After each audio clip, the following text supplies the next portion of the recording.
Mom science.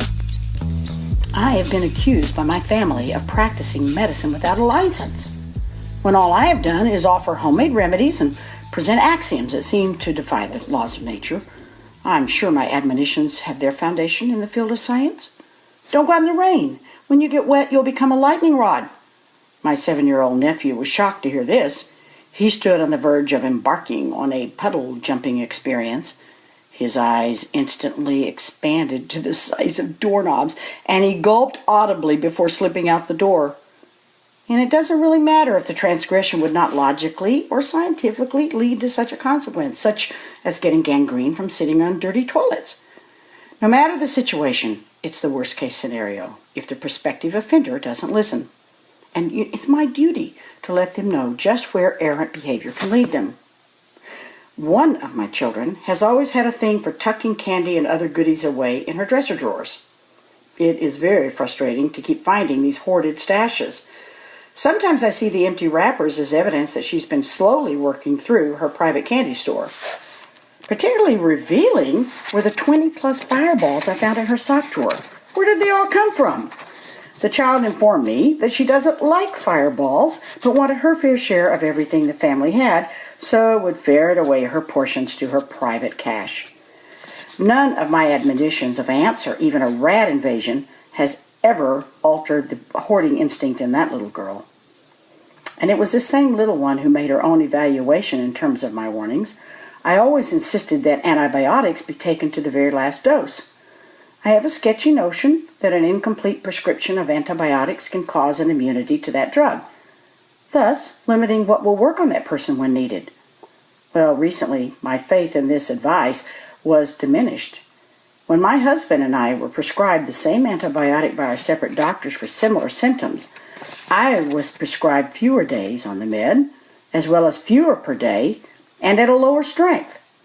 My husband does outweigh me, but even if I took all my prescription, it was half of his.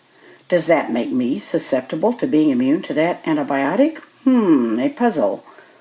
But back to the daughter and her drugs. I was unaware for 2 years of her young life that she had not been taking her antibiotics at all during her frequent bouts with strep throat. As she was very young, her prescription was a delicious chewable pill. I would call her from her play, give her the tablet, and she would return to what she had been doing. It never occurred to me that she was not actually eating the medicine.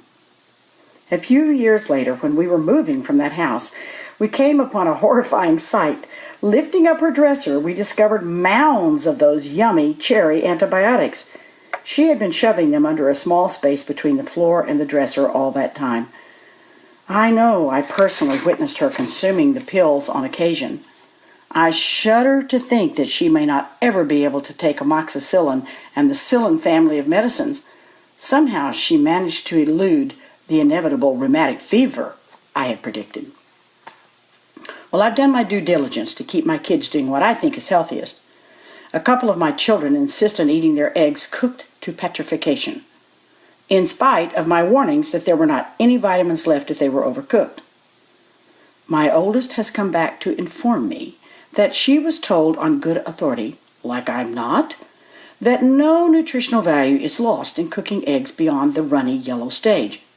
What do they know? My 2 youngest could never be convinced they would die of pneumonia if they failed to wear wool socks when they were playing in the snow. Likewise, my warnings of eye damage from reading in a reclining position has never kept any of them from reading in their beds. And not one of my children has ever succumbed to my warnings about more frequent and better cleaning of their bathrooms. I guess somebody out there told them that I must have been exaggerating when I asserted they could get gangrene from dirty toilets. Well, what's a mom to do?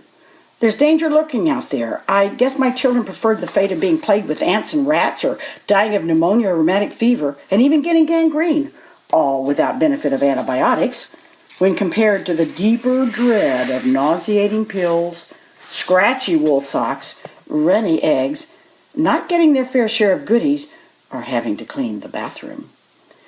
As my children are all now grown, with children of their own, I've noticed a few things. Only one of them enjoys runny eggs to this day. They do all still read a lot and all wear glasses. Okay, so do their parents. I might admit to a small genetic factor. Not one of them still will wear any kind of wool clothing. But victory of victories, all keep sparkling bathrooms. The funniest thing is that my little girl who would not take her medicine is now a doctor who admonishes the owners of her patients, who are animals, that their pet must take all of the antibiotic as prescribed. So there.